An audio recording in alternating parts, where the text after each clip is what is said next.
કેશોદ નગરપાલિકાના ward number 4ના રહીશોએ રોડની સમસ્યાને લઈને નગરપાલિકા કચેરી ખાતે હલ્લાબોલ કર્યો હતો, પરંતુ પ્રમુખ, ઉપપ્રમુખ અને ચીફ ઓફિસર સહિતના જવાબદાર અધિકારીઓ ગેરહાજર રહેતા લોકોને અંતે કર્મચારીને લેખિત રજૂઆત આપીને પરત ફરવું પડ્યું। સ્થાનિકોનો આક્ષેપ છે કે મૂળભૂત સુવિધા જેવી કે રોડ માટે વારંવાર રજૂઆતો કરવા છતાં પણ જવાબદાર અધિકારીઓ ઉપલબ્ધ નથી અને તેને કારણે વહીવટ પર ગંભીર સવાલો ઊભા થઈ રહ્યા છે। કેશોદ વોર્ડ નંબર 4 ના અંદર જે ચૂંટણી પહેલા બોડી બેઠી હતી તે સમયમાં અમારા એરિયામાં એક બાપા સીતારામનું મંદિર આવે, એક હનુમાન મંદિર આવે, એ ગલીના 2 રોડ ડામર રોડ પાસ થઈ ગયેલા હતા, છતાં પાણીની લાઈન નાખવા બાબતમાં એ લોકોએ રોડ કેન્સલ કરીને પાણીની લાઈન નાખી।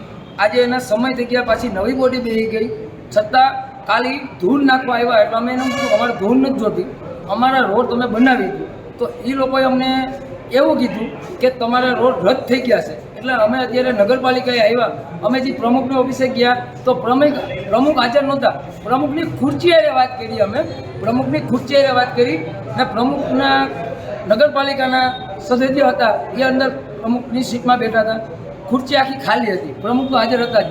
પછી અમારે જે લેખિતમાં દેવાનું હતું વિઠાણીભાઈને, એ જો અમે અત્યારે નગરપાલિકામાં આવ્યા છે, અમારો રોડ જે ચૂંટણી પહેલા જે બોડી બેઠી હતી એ સમયમાં અમને એરિયામાં બાહેંધી થઈ ગયા હતા કે તમારો ડામર રોડ પાસ થઈ ગયેલો છે, બરાબર, છતાં પાણીની લાઈન નાખવાની થઈ તો એ લોકોએ એમ કીધું પાણીની લાઈન લખાઈ જાય તમને અમે ડામર રોડ પાછો બનાવી દઈશું।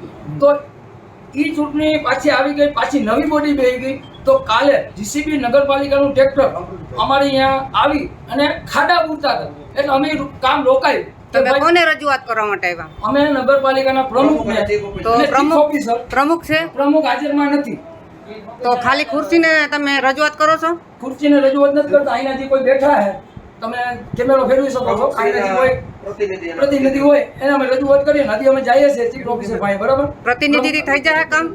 થાય નો